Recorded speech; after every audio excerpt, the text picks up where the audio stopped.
আগামীকালের দৈনিক রাশিফল নিয়ে বিস্তারিত আলোচনা করব ১২টি রাশির ভালো এবং মন্দ নিয়ে। অতি পরিচিত প্রোগ্রাম প্রত্যেকটা দিন দৈনিক রাশিফল নিয়ে আলোচনা করি আপনাদের অ্যালার্ট করার জন্য।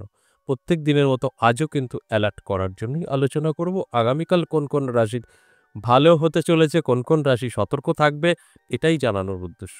অবশ্যই সঙ্গে থাকলে জানতে পারবেন। তার আগে আগামী দিন সম্পর্কে বলবো, আগামীকাল দিন সম্পর্কে বিস্তারিত জানাবো।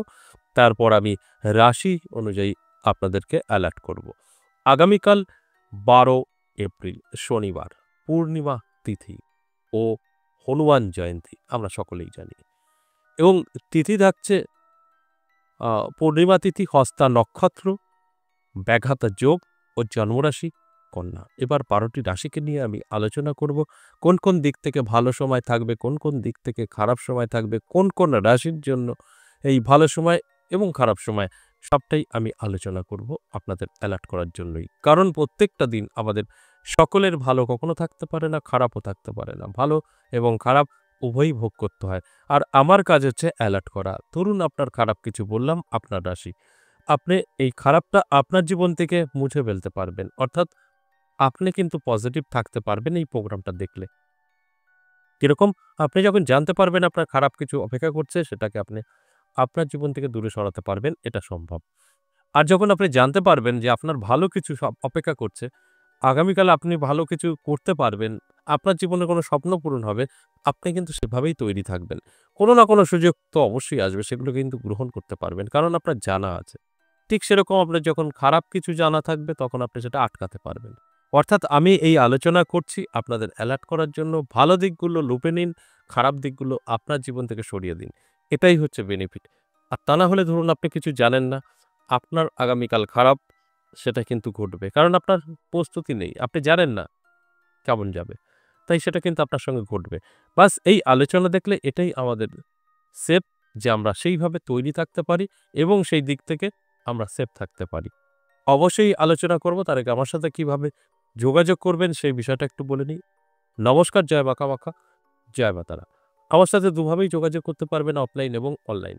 যারা চাইছেন সরাসরি সামনাসামনি বসে আমার সাথে কথা বলবেন আপনার সমস্যা নিয়ে, আপনার যত রকম আ প্রবলেমে আপনি আছেন, যে জায়গায় আপনার প্রচণ্ড পরিমাণে একটা খারাপ দিক ঘিরে ধরেছে, নেগেটিভিটি যেটাকে আমরা বলি, সেখান থেকে কি করে বেরিয়ে আসবেন, সামনাসামনি আলোচনা করবেন ভাবছেন, সেক্ষেত্রে আপনাকে দুটো জায়গায় আসতে হবে, তারাপীঠ না হলে আমার মন্দির, নদিয়া, বীরনগর। এই তারাপীঠ আপনি যদি আসতে চান, ভয়েস করে বা লিখে হোয়াটসঅ্যাপ ব্যবহার করবেন। সেখানে আপনি পুরো অ্যাড্রেস এবং কন্ট্যাক্ট নাম্বার পেয়ে যাবেন। যদি ঠিক মন্দিরে আসতে চান, আমার নিজের মন্দির, সেক্ষেত্রেও হোয়াটসঅ্যাপ ব্যবহার করতে হবে লিখে বা ভয়েসে। আপনি কিন্তু ডিটেলস অ্যাড্রেস পেয়ে যাবেন। সেইভাবে আপনি একদম খুব সহজে চলে আসতে পারবেন। আর যদি মনে হয় না আমি কোথাও যেতে পারবো না, বাড়িতে বসে যদি আমার সম্পর্কে জানা যায়, তবে একটা কথা বলি, আপনি দূর থেকে আপনার সমস্যার কথা শেয়ার করতে পারবেন বা আপনি জানতে পারবেন আপনার কি, কি হতে চলেছে, কি, কি হতে পারে।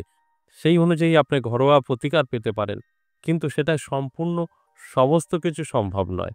কিছু, কিছু ক্ষেত্রে অবশ্যই দূর থেকে সম্ভব।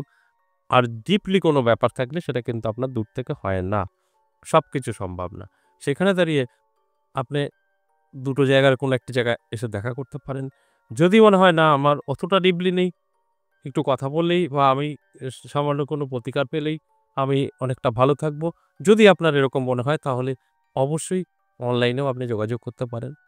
অনলাইনের ক্ষেত্রেও আপনাকে হোয়াটসঅ্যাপে আসতে হবে, ভয়েসে বা লিখে বলতে হবে, আমি অনলাইন আপনার সঙ্গে আলোচনা করতে চাই বা কথা বলতে চাই বা আমার সম্পর্কে কিছু জানতে চাই। সেক্ষেত্রে এখানকার একটা প্রসেস অবশ্যই আছে, সেটাকে পাঠানো হবে, কমপ্লিট করবেন ২৪ থেকে ৪৮ ঘন্টায় আপনাকে কল করা হবে। ঠিক এইভাবে অফলাইন, অনলাইন আপনি কিন্তু আমার সাথে কথা বলতে পারবেন বা আপনার সমস্যা নিয়ে বেরিয়ে আসতে পারবেন। এটা হলো যোগাযোগ মাধ্যম।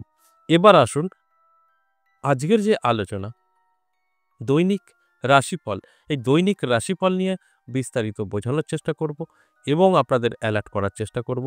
আগামীকাল আপনার জন্য কত কিছু অপেক্ষা করছে, সেগুলোকে অবশ্যই গ্রহণ করার জন্যই এই আলোচনা। কারণ আমি তো প্রত্যেকটা দিনই বলি, কিছু রাশির তো অবশ্যই ভালো সময়, কিছু রাশির খারাপ সময়। তা ভালো সময় যাদের আছে তাদের তো অবশ্যই একটা সুযোগ আসবে, সেটাকে গ্রহণ করতে হবে। তারপর কিন্তু আপনার জীবনে আমার বলা কথাগুলো মিলিয়ে নিতে পারবেন। তাহলে আসুন এক, এক করে সেই রাশিগুলো বলি। ১ম এ মেষ রাশি। মেষ রাশির জাতক-জাতিকাদের কিন্তু খুব একটা ভালো যাবে না। আগামীকাল নানা দিক থেকে টেনশন, দুশ্চিন্তা চেপে ধরতে পারে। অর্থাৎ উটকো ঝামেলা, মানসিক চাপ এগুলো কিন্তু আপনার আসতে পারে। অন্যান্য দিক থেকে ভালো থাকলেও এই ঘটনাগুলো কিন্তু আপনার সাথে ঘটবে। কারণ আগামীকাল দিনটি আপনার জন্য খুব একটা শুভ নয়। এরপর বৃষরাশি, বৃষরাশির জাতক-জাতিকাদের যথেষ্ট পজিটিভ থাকছে। নানা দিক থেকে সুযোগ আসতে পারে। আর্থিক উন্নতি আপনার হতে পারে চোখে পড়ার মতো। তাই আপনার জন্য আগামীকাল দিনটি অত্যন্ত শুভ। তাই অ্যালার্ট থাকুন, চোখ কান খোলা রাখুন, চেষ্টা পরিশ্রম এগুলো তো করতেই হবে। দেখুন আমি যে কথাগুলো বলছি সবটাই আপনি কিন্তু মিলিয়ে নিতে পারবেন এবং নানাভাবে আপনি কিন্তু উপকৃত হবেন। আগামীকাল দিনটি অত্যন্ত শুভ। এরপর চলে আসুন মিথুন রাশি। মিথুন রাশির জাতক-জাতিকাদেরও কিন্তু দিনটি শুভ। নানাভাবে আপনি কিন্তু সুযোগ পাবেন। আপনার আটকা থাকা কাজ ক্লিয়ার হবে। বহুদিন ধরে যেটা অনেক চেষ্টা করেছেন কিন্তু ঠিকঠাক মতো আপনি অ্যাডজাস্ট করতে পারেননি। সেই জায়গাগুলো কিন্তু অ্যাডজাস্ট হয়ে যাবে। নতুন কোনো খবর পেতে পারেন। এটা অবশ্যই ভালো এবং পজিটিভ। কর্কট রাশির জন্য বলব অবশ্যই আপনাকে অ্যালার্ট থাকতে হবে।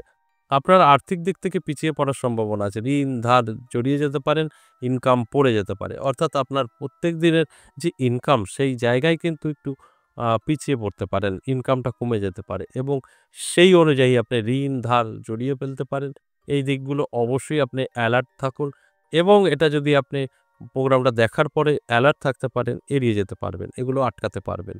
এটা সম্ভব। আমি প্রত্যেকটা আলোচনাতেই বলি আমরা জানলে আমাদের নেগেটিভগুলো আমরা এড়িয়ে যেতে পারি। এরপর সিংহ রাশি। সিংহ রাশির জন্য যথেষ্ট শুভ সময়। সিংহ রাশির জাতক-জাতিকারা আমি বলব অ্যালার্ট থাকুন, চোখ কান খোলা রাখুন। যদি আপনার কোনো স্বপ্ন থাকে চেষ্টা করুন। স্বপ্ন পূরণ হবে। নানাভাবে কিন্তু আপনার জীবনে সুন্দর একটি দিন আগামীকাল হতে চলেছে। এর জন্য আপনার অ্যালার্ট থাকলে সম্পূর্ণ আপনি উপলব্ধি করতে পারবেন এই আগামীকাল দিনটি কেমন আপনার জন্য হতে চলেছে। তাই আমার আলোচনা মানেই অ্যালার্ট করা। অ্যালার্ট থাকুন। সম্পূর্ণভাবে আপনি বুঝতে পারবেন আপনার কোন দিকে যাওয়া উচিত, কোনটা করলে ভালো, কোনটা করলে খারাপ। আপনি সবটাই কিন্তু বুঝতে পারবেন। এরপর কন্যা রাশি। কন্যা রাশির জাতক-জাতিকাদের কিন্তু যথেষ্ট শুভ সময় থাকছে। আগামীকাল অর্থপ্রাপ্তির যোগও তৈরি হয়েছে। সেখানে দাঁড়িয়ে প্রাপ্তি ঘটবে এটাই স্বাভাবিক। তাই অ্যালার্ট থাকুন, চোখ কান খোলা রাখুন। আমি যে কথাগুলো বলছি সবটাই কিন্তু আপনার সাথে মিলবে। যদি আপনি সব ঠিকঠাকভাবে মিলিয়ে নিতে পারেন তো। এক কথায় বললে কন্যা রাশির জাতক-জাতিকাদের দিনটি শুভ। এই শুভ দিন অবশ্যই শুভ কাজে যদি আপনি লিপ্ত থাকতে পারেন সেখান থেকে বেনিফিট আসবে এটাই স্বাভাবিক। এরপর তুলা রাশি। তুলা রাশির জাতক-জাতিকাদেরও কিন্তু যথেষ্ট শুভ সময় থাকবে। নানাভাবে প্রাপ্তি ঘটবে। আপনার সুনাম বৃদ্ধি পাবে। আপনার আটকে থাকা কাজ ক্লিয়ার হবে। এগুলো কিন্তু অত্যন্ত শুভ। বৃশ্চিক রাশির ক্ষেত্রে যদি বলি, বৃশ্চিক রাশির ক্ষেত্রে বলব আপনারও কিন্তু দারুণ সময় থাকছে। প্রাপ্তির যোগ তৈরি হয়েছে। নানাভাবে অর্থ আপনার হাতে এসে ধরা দিতে পারে কারণ দিনটি অত্যন্ত শুভ। আর এই শুভ দিন আপনি যদি শুভ কাজে ব্যবহার করতে পারেন তাহলে তো কোনো কথা হবে না। নানাভাবেই আপনার কাছে আর্থিক দিক থেকে সচ্ছলতা আসতে পারে। তাই অ্যালার্ট থাকুন, চোখ কান খোলা রাখুন। যদি আপনার কোনো স্বপ্ন থাকে পূরণ করার চেষ্টা করুন। এরপর মকর রাশি। মকর রাশির জাতক-জাতিকাদের কিন্তু অবশ্যই একটু সতর্ক থাকতে হবে। নানা দিক থেকে কিন্তু আপনার চাপ তৈরি হবে। ঠিক ধনুরাশিরও কিন্তু তাই। নানা দিক থেকে চাপ তৈরি হবে। ধনুরাশির জাতক-জাতিকাদেরও আমি বলব অ্যালার্ট থাকুন। ধনুরাশি এবং মকর রাশি সেম জায়গায় দাঁড়িয়ে আছে। এদের কিন্তু সতর্ক থাকাটা প্রয়োজন। তা না হলে কিন্তু নানাভাবে এরা বিপদের সম্মুখীন হতে পারে। দুটো রাশিরই কিন্তু সেম অবস্থা আছে। যে কারণে আমার এই আলোচনা আপনাদের জন্য, আপনাদের অ্যালার্ট করার জন্য। এরপর কুম্ভ রাশি। কুম্ভ রাশির জাতক-জাতিকাদেরও কিন্তু যথেষ্ট শুভ। নানা দিক থেকে সুযোগ সুবিধা আসতে পারে। আপনার আটকে থাকা কাজ ক্লিয়ার হতে পারে। যারা অনেক দিন ধরে একটা গাড়ি কিনবেন বা একটা ভালো কর্মের সন্ধান বা যেকোনো কিছুই ভাবনা চিন্তার মধ্যে রেখেছেন, করতে পারেননি বা সেটা আপনার সঙ্গে ঘটেনি। এটা কিন্তু আগামীকাল ঘটতে পারে বা সেই যোগাযোগটা তৈরি হতে পারে। আগামীকাল দিনটি অত্যন্ত শুভ এই কুম্ভ রাশির জন্য কারণ হনুমান জয়ন্তী এবং পূর্ণিমা তিথি অত্যন্ত শুভ ফল দেবে। এর ফলেই কিন্তু ভাগ্যের পরিবর্তন ঘটতে পারে নানা দিক থেকে। তাই আমি বলব শুধু অ্যালার্ট থাকুন, চোখ কান খোলা রাখুন। নানাভাবে আপনার জীবনে কিন্তু সুযোগ এবং যোগাযোগ তৈরি হতে পারে। এরপর সর্বশেষ মীন রাশি। মীন রাশির জাতক-জাতিকাদেরও কিন্তু আমি বলব দারুণ সময়। আপনারও প্রাপ্তিযোগ তৈরি হয়েছে। নানাভাবে আর্থিক উন্নতি হতে পারে। আপনার যে কোনো জায়গা থেকে অর্থ হাতে এসে ধরা দিতে পারে, আপনার মনের আশা পূরণ হতে পারে, কারণ দিনটি অত্যন্ত শুভ। ইনকামও কিন্তু আপনার বৃদ্ধি পাবে। এই আলোচনাটা সম্পূর্ণ এভারেজ এবং সর্বজনীন যে ১২টি রাশিকে নিয়ে আলোচনা করছি। এখানে কারোর ব্যক্তিগত জন্মছক বা হস্তরেখা বিচার বিশ্লেষণ করে আলোচনা করা হয়নি। তাই এই আলোচনা থেকে আপনি কিন্তু জীবনের সমস্ত কিছু রিস্ক নিতে পারেন না, বা যদি মনে হয় যে এই কথাগুলো সব আমার সাথে মিলবে তাহলেও ভুল করবেন। এখানে 50% জাতক জাতিকাদের মিলবে, কারণ এটা এভারেজ। আর 50% জাতক জাতিকাদের কিন্তু মিলবে না। তাই সেখানে দাঁড়িয়ে অবশ্যই আপনার জন্মছক বা হস্তরেখা ভালো করে মিলিয়ে দেখবেন। আপনার শুভ গ্রহ কতটা শুভ ফল দিচ্ছে, তারপরে আপনি নিজেই জানতে পারবেন কতটা ফলাফল আপনার জীবনে আসতে চলেছে। আজ এ পর্যন্তই, আবার আসবো নেক্সট ভিডিও নিয়ে। ততক্ষণ ভালো থাকুন। নমস্কার।